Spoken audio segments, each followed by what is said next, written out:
a lot of exciting things because a lot of artists are creating their own spaces. I think there's been a wave of new independent spaces. Like yesterday when we were talking about here, repertory theater, and just a few companies that have their own spaces like Comuna. I think in South America, in Mexico and in South America in general, we see more of this because artists don't have so much support from the state. So the repertory company, the group of actors that work in many places, like we've seen yesterday, we saw actors that we saw the first night as well, which I think is beautiful and it's great because you have the opportunity to work with an ensemble and grow up, and the director comes and has all this range of wonderful actors, old people, young people to work with. That mostly doesn't exist in Mexico. We have one repertory company, at least in Mexico City, La Compañía Nacional de Teatro, that has these great directors coming in, directing actors, has this great stage design, but that's not the reality of the other artists in the country. So there's a lot of coming together for one project because we don't have too many theater companies, independent theater companies. So this independent movement is individual artists that get together for one project that takes a lot of effort, makes some shows, and the project is dead. So I think this is the next step, perhaps, in this movement, which would be how to make these individual, independent projects survive and continue. And it also has to do with the circulation of these projects in the country and outside the country, because what happens is that a play gets performed in many different theaters in the city, perhaps, because the city is so big, so you can perform in the south and in the north, and it will be a total different audience. But then the project ends there. There are few companies that go out to international festivals. Perhaps, I don't know if any one of you have seen any company, Mexican company in a festival.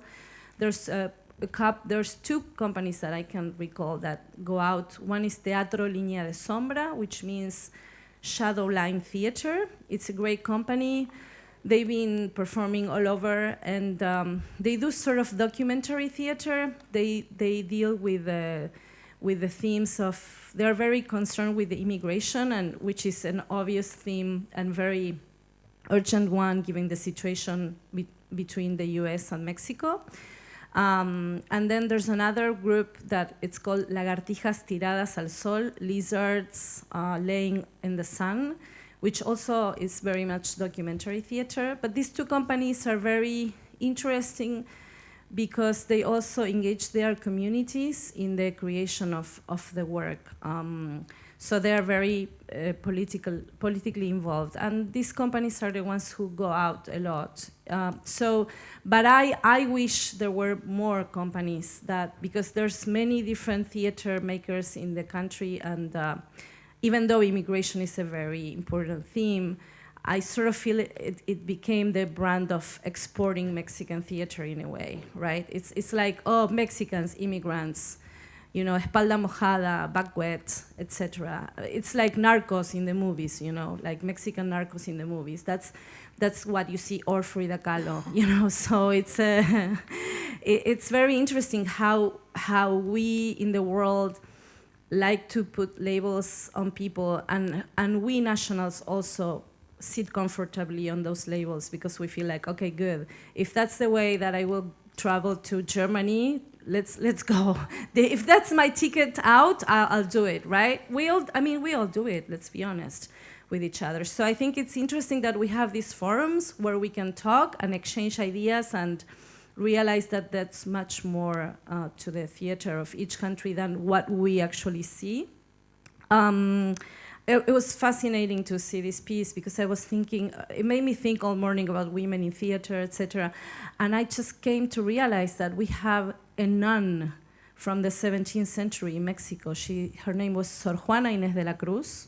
I don't know if anyone knows her, besides the Latinos here. Sor Juana was writing plays at the same time than Calderón de la Barca.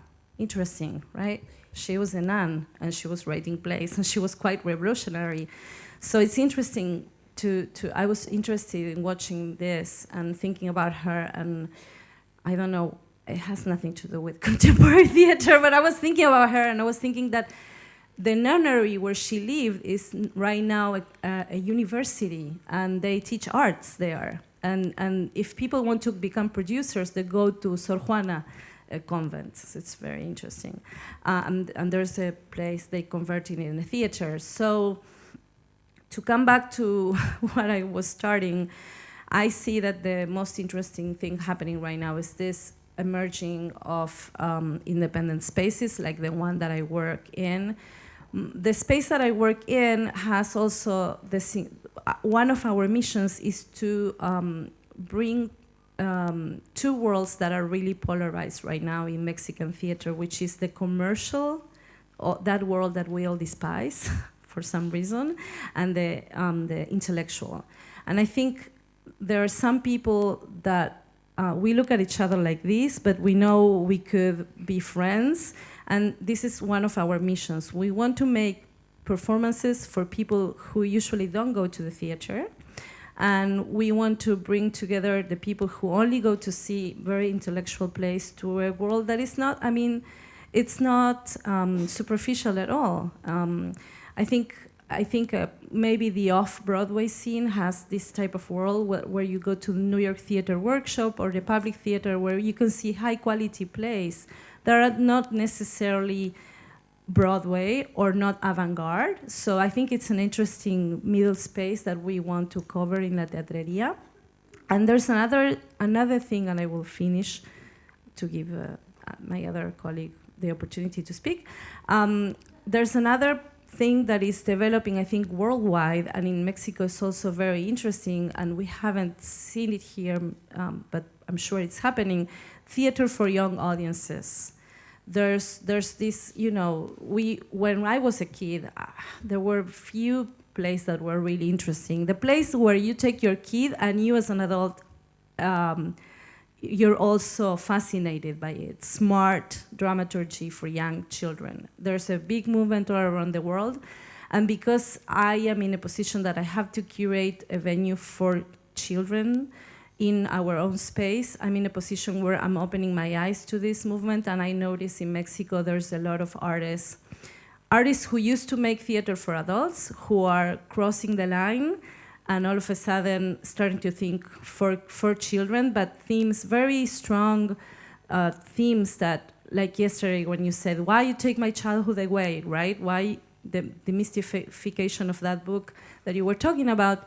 Well, all these plays talk about death, about losing one's parents, about immigration also, about how all these children that stay from one side of the border while their parents, the father figure, goes to the other side to work. Themes about sexual abuse, identity. So it's a very interesting how in this place we can introduce the young audiences and make them, you know, and include them in the theater going spectrum. So hopefully I took 10 minutes and no more. Thank you.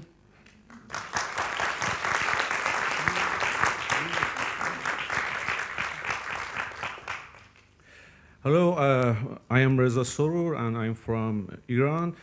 I try to depict a very short landscape from contemporary Iranian theater. First of all, I have to say we have two different kind of traditional theater in Iran.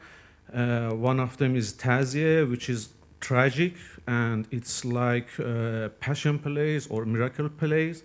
And it is performed by amateur actors and only 1 month in a year, and it is about the martyrdom of our prophets.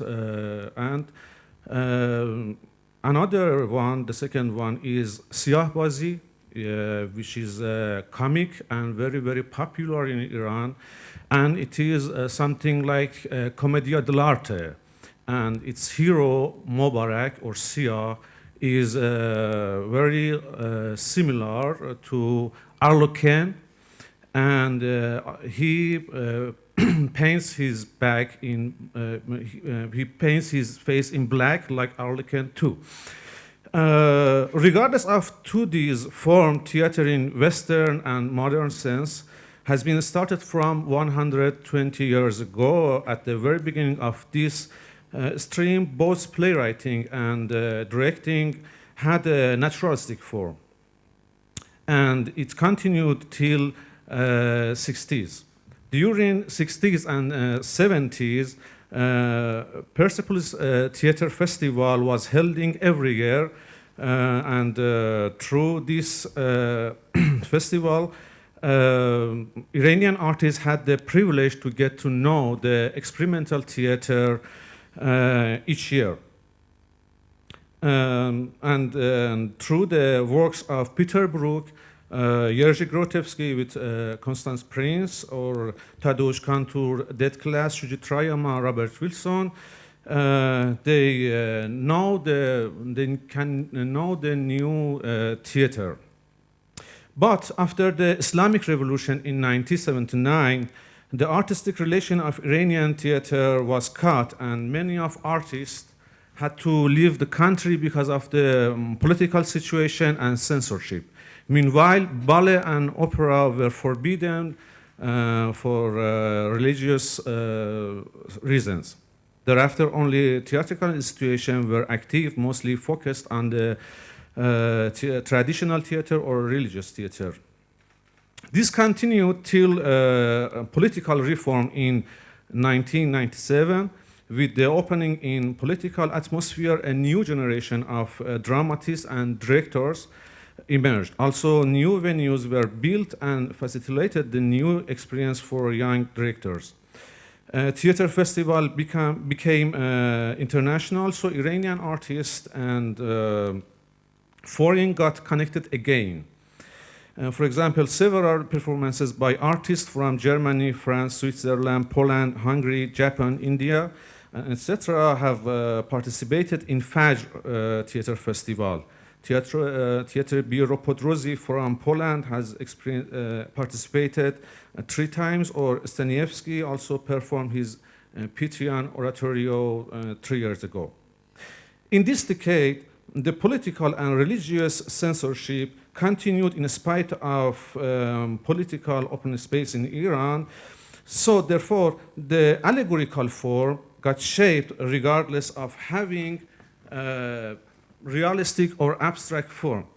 I must say allegorical form has a very strong root in our culture, in our poems, story from Ferdowsi, Shahnameh, up to Hafiz and Rumis. And most of our artists use this form for expression their aims. Let me say about one example about this. In the first years of Islamic revolution in Iran, one of our novelists wrote a story. Its name is "It's a Quite Normal Plant," and it is about a very nice green and plant that people find it in the city. Everybody say a very good plant and start to water it. So it's become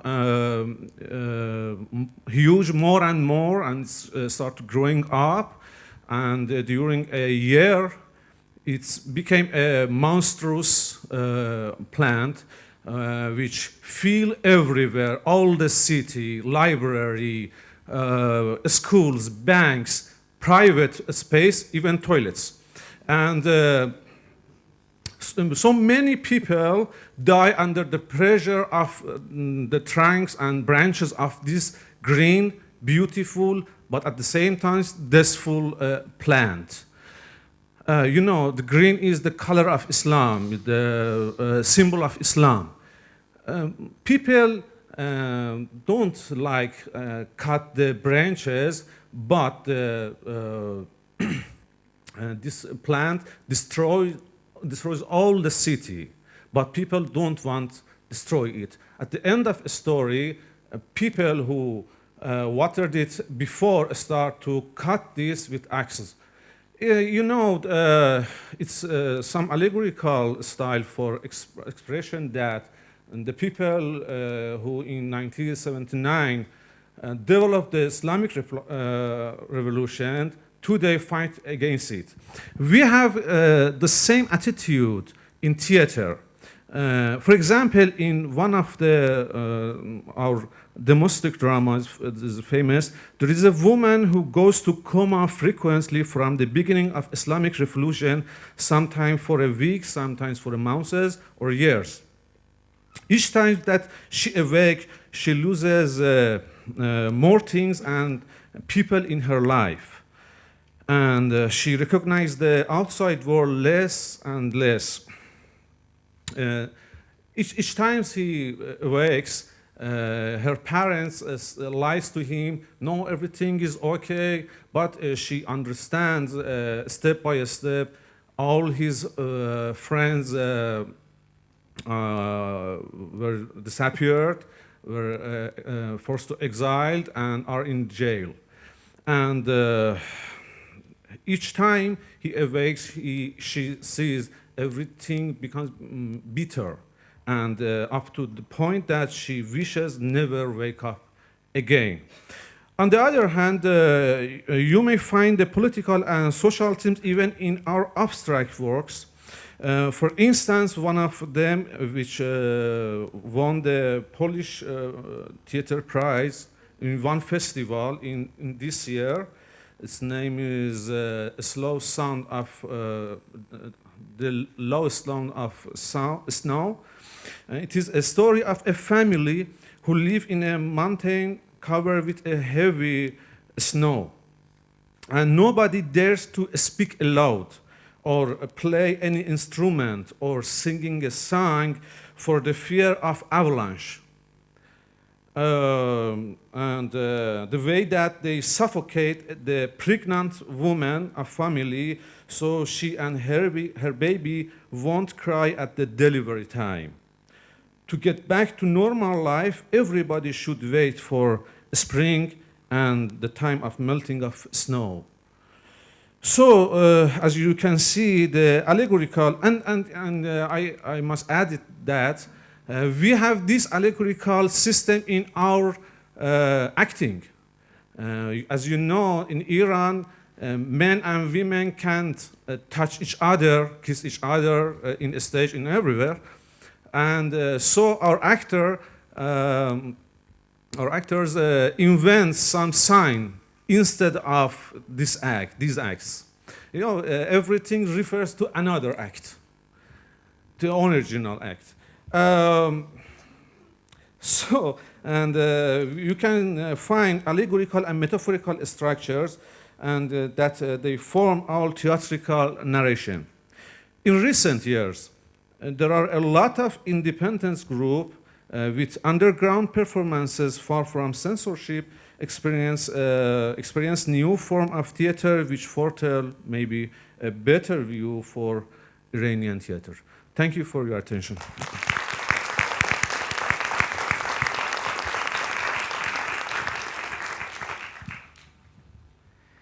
Hello, dear friends. I am so glad to stay here. Thank you for the invitation, Anna. Thank you for you. I talk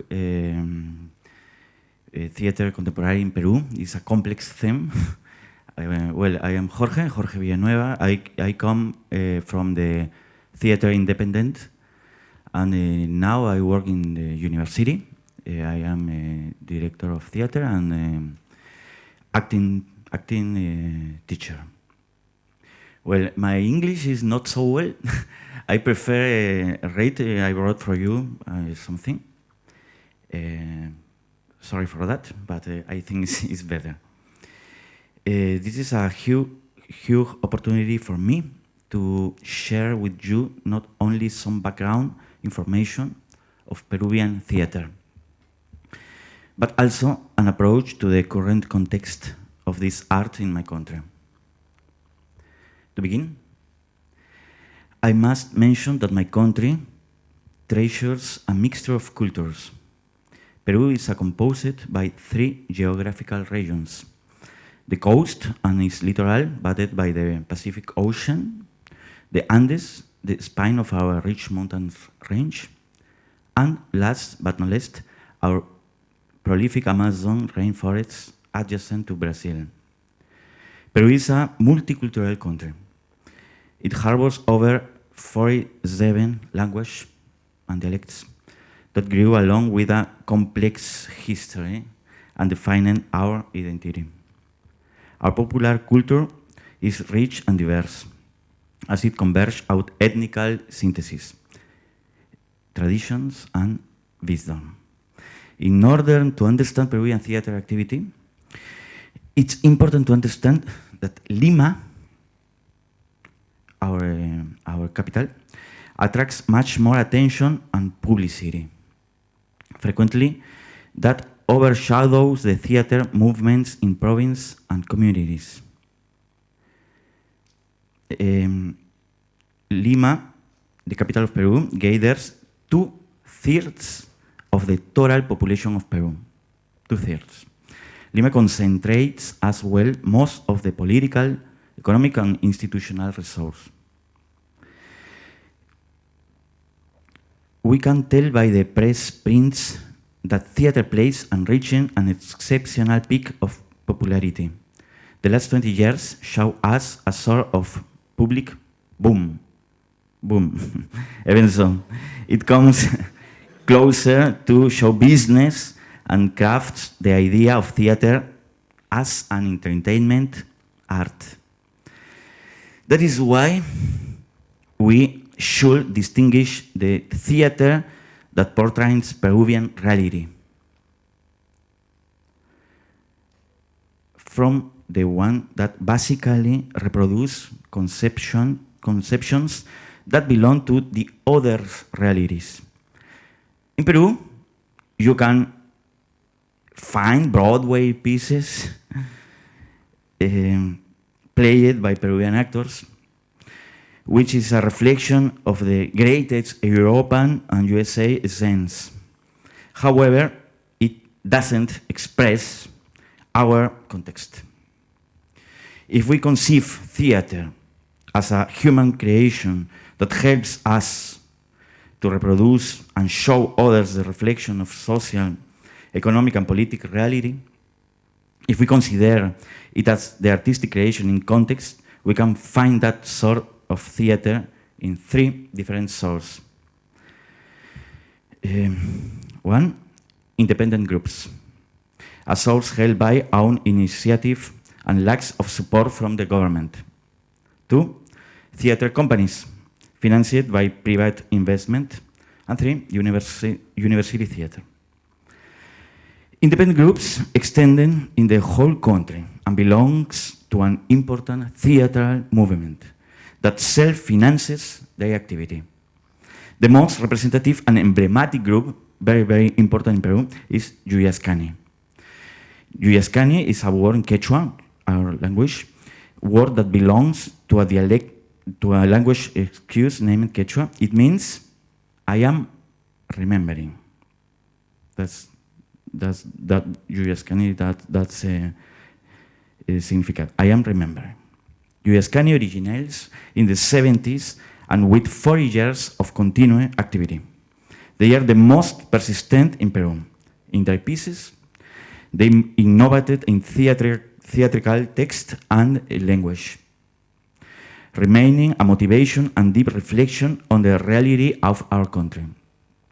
There are also many other important groups, of course, as Cuatro Tablas, Raíces, Bichama, Arenas y Esteras, Algo Vi Pasar, Retablo, Maguey, Olmo, and other, among others that contribute to get stronger our theater identity. An important influence to all these groups is a collective creation trend promoted in Latin America during the 70s. Therefore, we don't talk about a single author or dramatist, as the author is replaced by the ensemble group. That is the basis of the actors' dramaturgy. Then the actor rises as a creator. An actor is capable to produce theatrical discourse, text and musical score, based on its creative spot. This influence deeply impressed our theater and was carried by Colombian directors as Enrique Buenaventura, Santiago Garcia, Teatro La Candelaria, and many others. Cuban theater influenced as well and contributed by introducing group theater as a style of living. In that concept, the members of the group live alone for a lifetime and constantly create pieces. That concept made the difference from theater companies because they use it to hire actors in order to participate in a specific plays. As I mentioned earlier, the second source are theater companies, financed by private investment. Recently, it has developed meaningfully La Plaza Theatre and British Association Theatre, two of the most representative, promote the enlargement of the number of spectators. They also sponsor dramaturgy contests and have already published over 20 new plays writing as the new generation of authors emerge. Finally, the third source is university theater. There is an intense theater activity in universities all over the country. Some university groups have already printed a cultural reference point in our theater. One of these examples is San Marcos University Theater. Another remarkable university theater example is Pontificia Universidad Católica del Perú, that holds a 50 years history, and which I am glad to representative in this meeting. 2 years ago, we initiated the path of the first theatrical and school in Peru. It means that theater is seen with the same potential of any other career and is also acknowledged and important as all the existing careers. I would like to finish this brief approach to Peruvian theater with the certainty that we are close to positive change, I hope, in theater reality in my country. For the first time, our culture minister promotes dramaturgy contests, cultural exchange programs, and also invites international theater personalities. Although our government is still far from these initiatives, they are creating our culture, our future, as well as the new generation. You are warmly invited to learn more about our theater. Please write me if you are interested in our theater, in our country. I have this book for Anna and the Institute. And thank you very much, I think.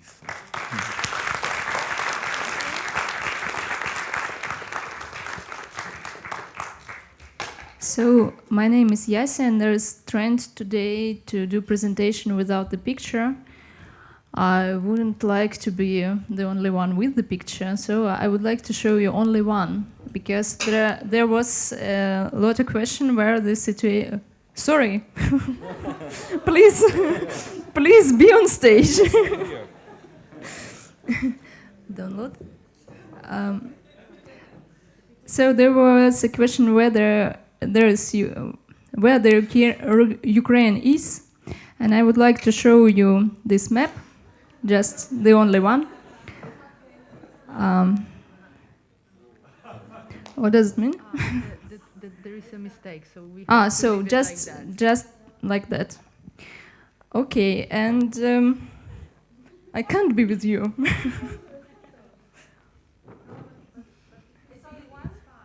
It's only one, yeah. It's only one.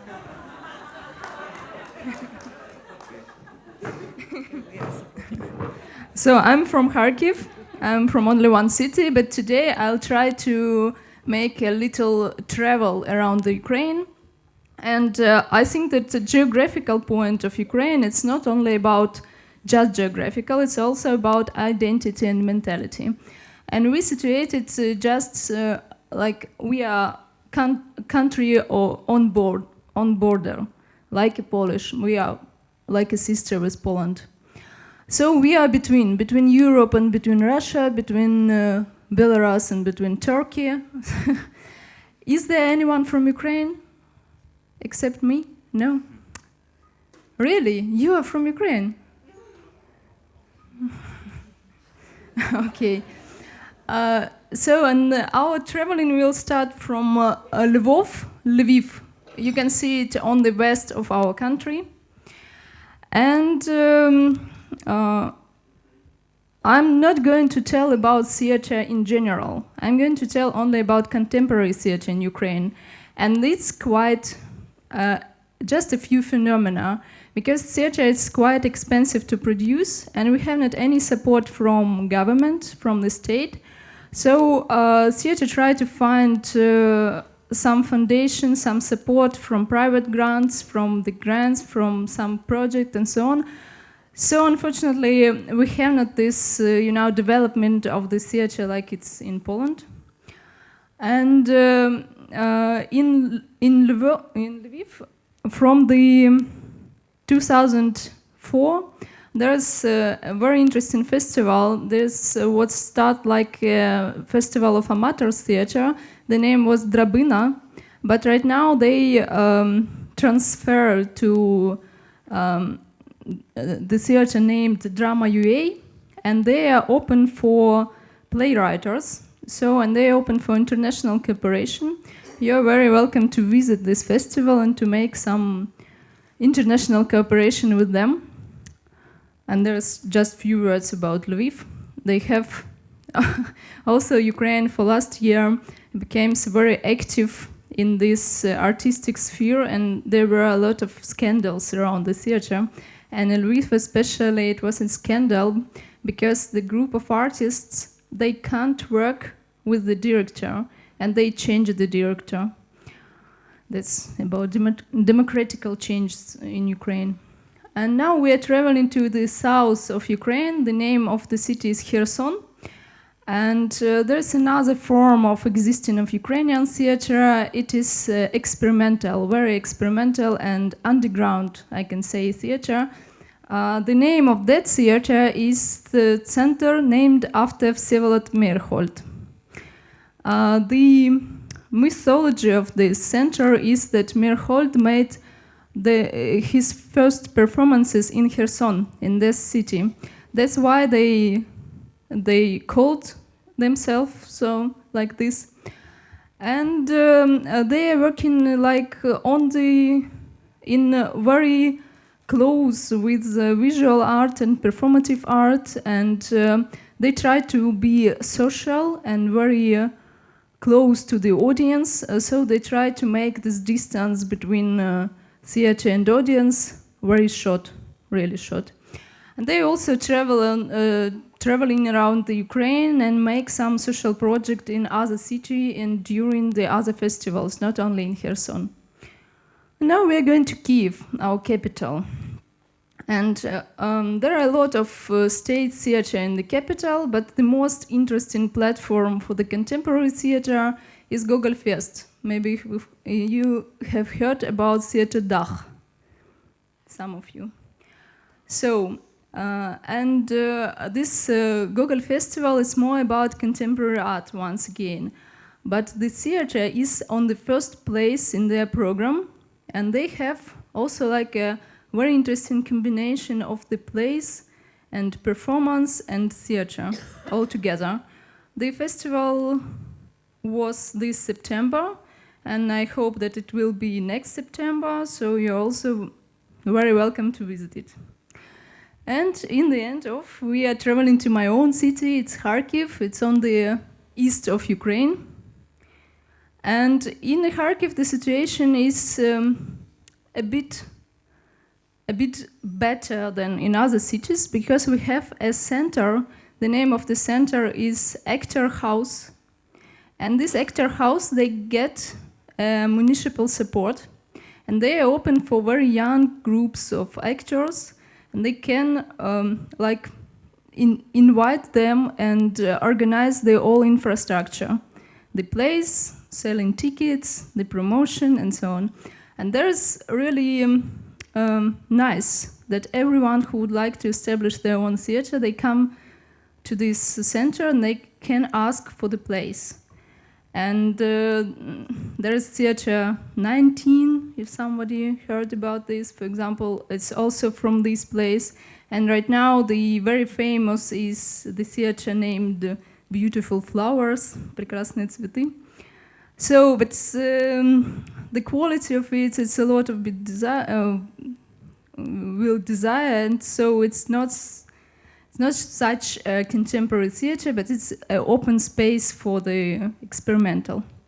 And we have very nice amateur theater. It's situated in our art academy, and the actors in this theater, they are artists, but they made quite a good performances, and the name of the theater is Publicist.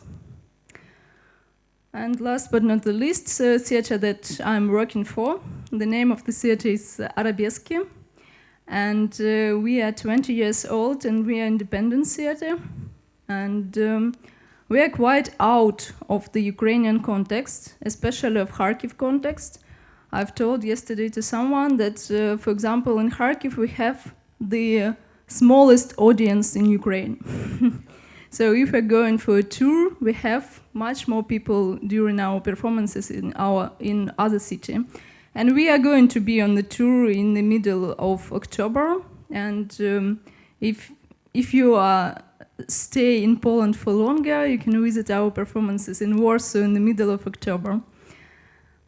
So we are theater which more close to Polish theater than to Ukrainian, and our last work is a trilogy about Ukrainian historical topic, such as Chernobyl, such as hunger in Ukraine in 30s, and the Polish-Ukrainian relationship. It was made in cooperation with Polish theater from Lublin, Kolo. Right now it's a separate performance, and so I think that's all. Thank you for your attention. You're welcome.